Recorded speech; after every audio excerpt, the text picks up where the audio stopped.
కోపంగా చూశారనుకోండి, మన శరీరంలో మార్పు వస్తుంది. మన ముందు నిలుచున్న వాళ్ళు ఆనందంగా మనల్ని చూశారనుకోండి, శరీరంలో దానికి తగ్గ మార్పు ఉంటుంది. కరుణతో చూశారనుకోండి, ఆ మార్పు ఉంటుంది. కాబట్టి చూపుని బట్టి మన ఉపాధిలో అడుగడుగు మార్పు ఉంటుంది. తెలిసి మారేది ఒకటి, తెలియకుండా మారేది ఒకటి, రెండు రకాలుగా ఉంటుంది. ఎందుకనే అంత కృష్ణ పరమాత్మ పుట్టిన తర్వాత కూడా యశోదమ్మ చిన్న ఆపద వచ్చిన వెంటనే ఆయనకి రక్షణ దిష్టి తీయడం ఇవన్నీ చేసేది. దృష్టి అనేది చాలా బలవత్తరమైంది. కాబట్టి దృష్టి నుంచి మనం ప్రతి వాళ్ళ మీద దృష్టి ఉంటుంది. దాని నుంచి బయటికి రావాలి అంటే ఏమిటి అంటే మనకు పెద్దలు చెప్పినటువంటి మాటలు. ఈ కలియుగంలో చండీ అమ్మవారు, హనుమంతుడు, వినాయకుడు వీళ్ళ ముగ్గురిని ఆశ్రయించండి. అందులోనూ ప్రధానంగా చండీ అమ్మవారికి చాలా ప్రాధాన్యత ఇవ్వబడ్డది. అందుకే దుర్గే దుర్గతి నాశకుడు. ప్రతి వాళ్ళకి దుర్గతులు అనేవి ఉంటాయి. అవన్నీ నాశనం కావాలి అంటే చండీ యాగాన్ని ఆచరించండి. మరి ఇన్ని ఆవులు ఉన్నాయి, ఇంతమంది మనం వచ్చాం, ఎక్కడెక్కడో వేరే వేరే ప్రదేశాల నుంచి వచ్చాం. అందరి మీద రకరకాలైనటువంటి దృష్టిలు ఉంటాయి.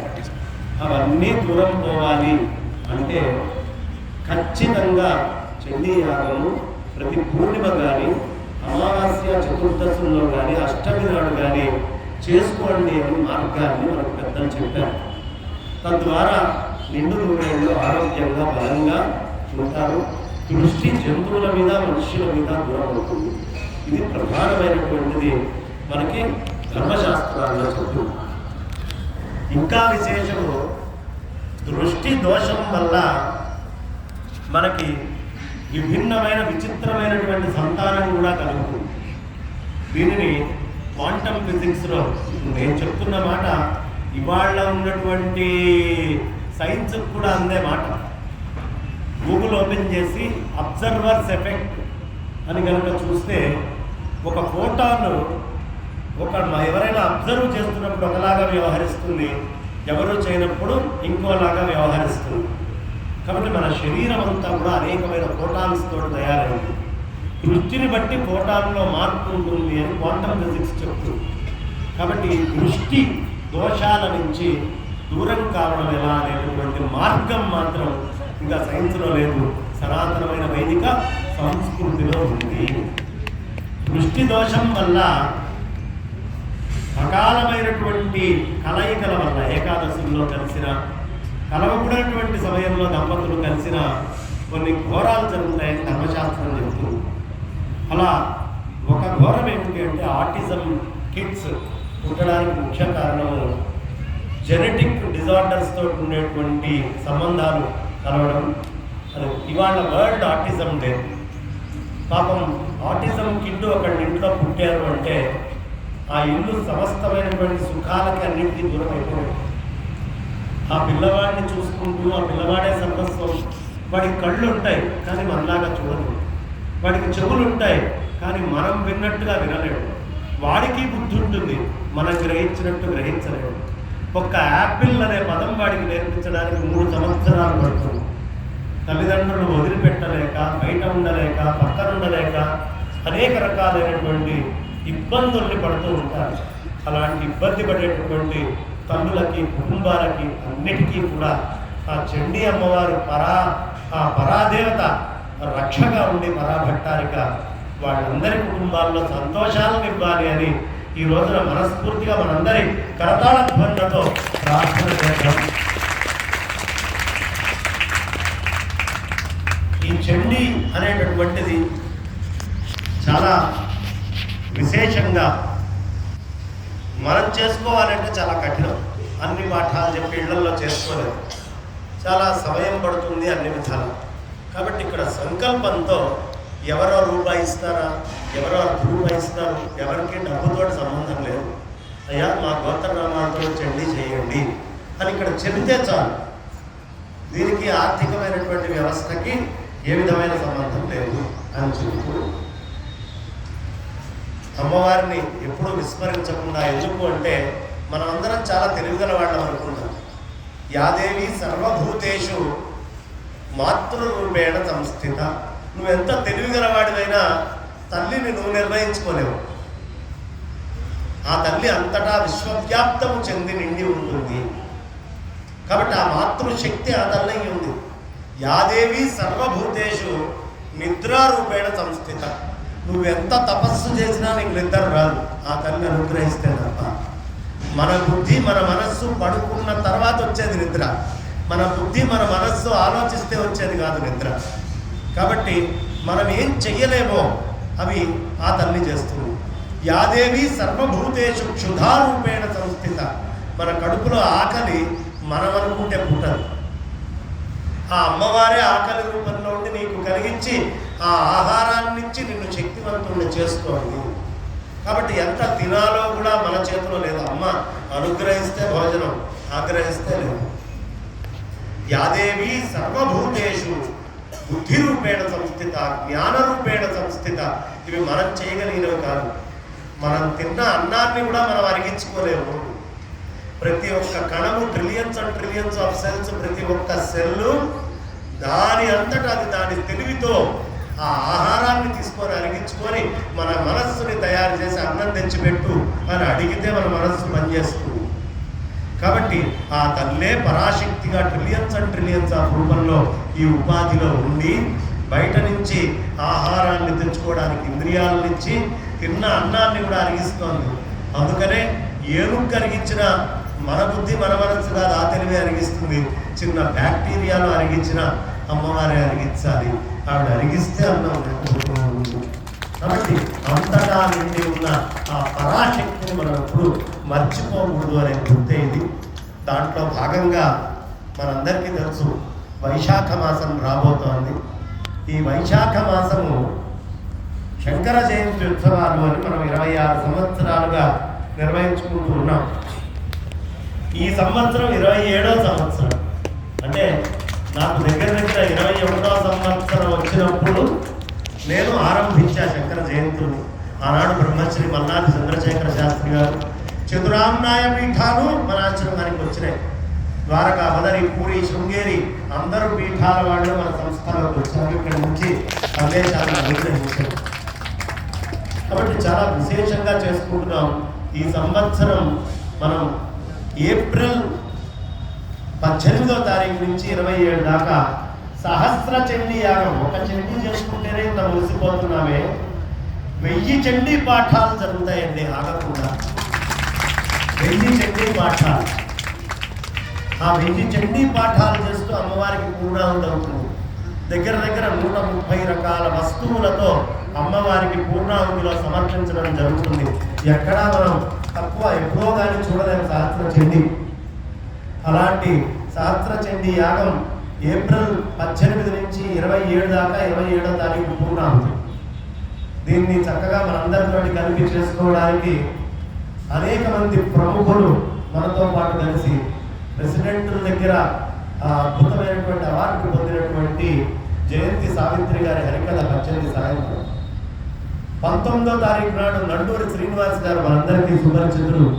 వారి యొక్క ప్రవచనం ఆదివారం రోజు. 20, 21 2 రోజులు కూడా మనందరికీ చక్కగా బ్రహ్మశ్రీ సామవేదం షణ్ముఖ శర్మ గారు ఇక్కడికి వచ్చి ఉపన్యాసాలు చెప్పడం జరుగుతుంది. 22వ తారీఖు మన తెలుగు నాట ప్రజలకి, భారతదేశానికే మంచుతునకై విద్వన్మణిలో పండితులుగా ఉండి గరికపాటి వారికి, సామవేదం వారికి, చాగంటి వారికి వాళ్ళ కర్మానాలు వస్తే తీర్చేటటువంటి పెద్దలు బ్రహ్మశ్రీ విశ్వనాథ గోపాలకృష్ణ శాస్త్రి గారు. వారి ఉపన్యాసం 22. 23, 24 మనందరికీ తెలుసు సహస్రావధాని బ్రహ్మశ్రీ గరికపాటి నరసింహారావు గారు. ఎప్పుడో ఒకసారి తుళ్ళి ఒక మాట మాట్లాడినా 99.99% ధర్మం కోసం కంకణం కట్టుకొని తదేకంగా వెళ్ళేటటువంటి మహానుభావులు వారు. అలాంటి వారి ఉపన్యాసాలు 23, 24 వారు వచ్చి మన వేదికలో చెప్పడం జరుగుతుంది. ఇక 25వ తారీఖు నాడు మనందరికీ తెలుసు బ్రహ్మశ్రీ మల్లాపరగడ శ్రీమన్నారాయణమూర్తి గారు సౌందర్య లహరన్న, శివానంద లహరన్న వారే చెప్పాలి. 27వ తారీఖు నాడు 26వ తారీఖు నాడు నన్ను భరించాల్సి వస్తుంది. మీరందరూ తప్పదు. కాబట్టి 26 ఉదయం మనందరికీ సంగీతంలో అద్భుతంగా పరిచయం ఉండి మిథునం లాంటి చిత్రాలలో చేసినటువంటి వీణాపాడి గారు, కోటి గారు ఇలాంటి ప్రముఖులందరూ కూడా ఆ రోజు ఉదయాన్నే మనకి రావడం జరుగుతుంది. అదేవిధంగా 18వ తారీఖు ఉదయం మనకి మైలవరపు శ్రీనివాసరావు గారి ఉపన్యాసం, ఒక రోజు మొత్తం కొండూరి పద్మావతమ్మ గారి యొక్క బృందముచే శంకరాచార్య వారు రాసిన స్తోత్రాలన్నీ ఉదయం నుంచి సాయంత్రం దాకా పారాయణం, అదంతా ఇక్కడ జరుగుతుంది. మరి వాళ్ళ మా చైతన్యరాజ్ గారు, లంకా దినకర్ గారు, ప్రముఖులైనటువంటి పెద్దలందరూ కూడా మన దగ్గరికి వాళ్ళు రావడం జరిగింది రాజమండ్రి నుంచి. మన నాయకంపల్లి ఆశ్రమంలో కూడా ఏప్రిల్ 21 నుంచి మే 1వ తారీఖు దాకా ఆగకుండా శంకర జయంతి ఉత్సవాలు. దాంట్లో సభ్యులు, ఆ కట్టడానికి పూర్తిగా వెనకాల వెన్ను దన్ను బలంగా ఉన్నటువంటి పెద్దలు చైతన్యరాజు గారు, వారు కూడా గట్టిగా ఒకసారి మనందరి కరతాళ ధ్వనులతో ఆనందాన్ని తెలియజేస్తారు. వారు కూడా రావడం 21 నుంచి అక్కడ 5 రోజుల పాటు నోరి నారాయణమూర్తి గారి హరికథలు ఉంటాయి. 26వ తారీఖు ఒక బుర్రకథ ఉంటుంది. 26 విశ్వనాథ, 27 బుర్రకథ, 28 ఒక హరికథ ఉంటుంది. కరాటే కళ్యాణి గారిని ఆవిడ చెప్తారు విక్రమ్ దేవ్. ఇక 29, 30, 31 ఈ 3 రోజుల్లో నేను ఇంకా అనేక మంది పండితులు అక్కడికి వచ్చి వాళ్ళందరి ఉపన్యాసాలు కూడా నాయకంపల్లిలో అక్కడ శతచండీ యాగం, అనేక యాగాలు అక్కడ నిర్వహించబడతాయి. కాబట్టి అక్కడ కూడా చాలా విశేషంగా యజ్ఞయాగాలతో పాటు అక్కడ ఇక్కడ 2 చోట్ల 21 నుంచి నేను అందరినీ 18 నుంచి నేను కోరుకునేది ఇక్కడ ఉండే వాళ్ళందరినీ అక్కడికి వచ్చే వాళ్ళకి మీ ఇళ్లలో పొయ్యి వెనకూడదు, అందరూ భోజనం ఇక్కడే ఉదయం, మధ్యాహ్నం, సాయంత్రం కూడా. కాబట్టి ఇంకా రెండో ఆలోచన అక్కర్లా. సిలిండర్ల కొలవ ఉంది, సిలిండర్లు లేవు, ఈ బెంగ మీకు ఎవ్వరికీ అక్కర్లేదు. మన కార్యకర్తలందరూ వాళ్ళ ఇళ్లలో తలా సిలిండర్ తెచ్చి ఇక్కడ పెట్టేస్తున్నారు. కాబట్టి బెంగ లేదు, అందరం కూడా ఇక్కడే భోజన భాజన ప్రసాదాలు కూడా అందరం తీసుకుందాం. ఇది ఎంత ఖర్చు అయినా సంవత్సరానికి ఒకసారి. చాలా ప్రఖ్యాతమైనటువంటి వారందరికీ కూడా ముఖ్యమంత్రి గారికి, BJP national party general secretary గారు రామచంద్రరావు గారు, ఇలా గుద్దెళ్ల శ్రీధర్ బాబు గారు, ప్రముఖులైనటువంటి అనేక మంది రాజకీయవేత్తలు, మా గీతామూర్తి గారు, అనేక మంది దీంట్లో రాబోతూ ఉన్నారు. వాళ్ళందరూ కూడా పరాచండి భట్టానికి మా లంకా దినకర్ గారు కూడా ఇప్పుడు ఆంధ్ర రాష్ట్రంలో వారికి ఫోన్ చేస్తే 40 మంది ఐఏఎస్లు వెంటనే సమాధానం చెప్పాలి. అలాంటి ముఖ్యమైనటువంటి పదవిలో ఉన్నటువంటి వారు గట్టిగా మనందరి ఆనందాన్ని తెలియపరుస్తున్నాం. అలా అందరూ ప్రముఖులందరూ కూడా దగ్గర హైకోర్టు జడ్జిలు, ఇక్కడైతేనేంటి అక్కడైతేనేమిటి, మా టీడీ జనార్దన్ గారు ముఖ్యంగా ఆయన ప్రధానంగా మాకు బలంగా ఉంటారు. ఆయన అయితేనేమిటి అందరూ అండి, ఇంకా నేను పేర్లు చాలా తక్కువ చెప్తున్నా. చాలామంది ప్రముఖ వ్యాపారవేత్తలు, ఇండస్ట్రియలిస్టులు అందరూ కూడా ఈ 10 రోజుల పాటు పాల్గొంటారు. ఎప్పుడు హడావుడిగా ఉండే కార్యకర్తలందరూ బయట ఉండే ప్రపంచ పనులన్నీ వదిలిపెట్టి ఇప్పుడు ఇక్కడ ఉన్న వాళ్ళందరూ కార్యకర్తలే అండి. వాళ్ళ యాగం దగ్గర ఉన్న వాళ్ళందరూ అందరూ కూడా అన్ని పనులు వదిలిపెట్టేసి దగ్గర ఒక 700-800 మంది కార్యకర్తలు ఇక్కడ ఏర్పాట్లు చూడటానికి ఉంటారు. ఎప్పుడు స్టేజ్ ఉండగా మా భ్రమరాంబ సేవా సమితి తరఫు నుంచి అందరూ రావడం కూడా చాలా విశేషంగా జరుగుతుంది. ఇక ఎప్పుడు ఉండే మనందరి కార్యకర్తలు ఇక్కడ ప్రముఖం, గోవులు కూడా చాలా ఆనందంగా ఉంటాయి. కాబట్టి అందరికీ 18 నుంచి మహా ఉత్సవం ఏమిటి అంటే, అందరికంటే ప్రధానమైనటువంటి అతిథి ఇక్కడికి వచ్చేది పరమేశ్వరుడు, పరాచండి భట్టారిక. వాళ్ళు ఇక్కడ కూర్చొని ఈ కార్యక్రమాన్ని, శంకర జయంతి ఉత్సవాలను అన్నింటినీ కూడా వాళ్ళు దగ్గర ఉండి నిర్వహించబోతున్నారు. కాబట్టి మనం ఎక్కడ బెంగ కానీ లోటు కానీ, అమ్మని నమ్ముకున్న వాడికి ఏం లోటు, ఆ తల్లి అన్నీ తెచ్చిపెడుతుంది, అనుమానం ఏం లేదు. నేను ఇలా చెప్పంగానే మా భాస్కర్ రెడ్డి గారు ఉంటారు, అయ్యా యజ్ఞానికి అయ్యే ద్రవ్యం నేను ఏర్పాటు చేసేస్తాను. ఇంకొకసారి ఇట్లా అనగానే గురుగారు మా స్త్రీ ఉంటుంది, ధోతులన్నీ నేను ఇచ్చేస్తాను. మా కేవీఎస్ రవి గారు ఏం చేయమంటారో చెప్పండి, నా వంతు నేను ఏర్పాటు చేస్తాను. అలాగే మా ఐ డాక్టర్ గారు శ్రీనివాసరావు గారు ప్రత్యేకంగా, గురుగారు మీరు కానీ వెనకాల మేము అందరం ఉన్నాం అని ఇలా అనేక మంది వాళ్ళ ధైర్యాన్ని చూపించుకుంటే, నేను 4 పేర్లు స్థానికులాకంగా చెప్పాక చాలామంది కూడా ఎప్పుడు మనం ఇక్కడ ఏదనుకున్నా లోటు లేదు. అమ్మ ఆనందంగా వాళ్ళ హృదయాల్లోకి ప్రవేశించి ఆ తల్లే చేయించుకుంటుంది, తల్లే చేస్తుంది. కాబట్టి దిగ్విజయంగా మనం అందరం కూడా ఈ కార్యక్రమాలు మొదటి నుంచి నాకు కిషోర్ కుమార్ గారు అండ మా సుశీలమ్మ గారు ఉంటారా కానీ అంటే ఏముంది, దేనికి వెనక చూడాల్సిన పని లేదు. అలా చెప్పే వాళ్ళందరూ వెనకాల ఉన్నారు కాబట్టి నిస్సంకోచంగా ఇక మా రమేష్ గుప్తా గారి గురించి చెప్పలేకండి. ఈ స్థలం అంతా ఇటు ఆ పక్కన అంతా మీదేనండి.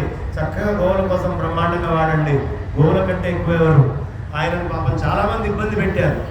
ఏమిటంటే ఆయనకి ఇచ్చారు మాకివ్వరా అంటారు. ఎవరైనా దాత ఒకళ్ళకి ఇవ్వంగానే 100 మంది వెళ్ళిపోతారు, ఆయనకి ఇచ్చారు కదా అంటారు.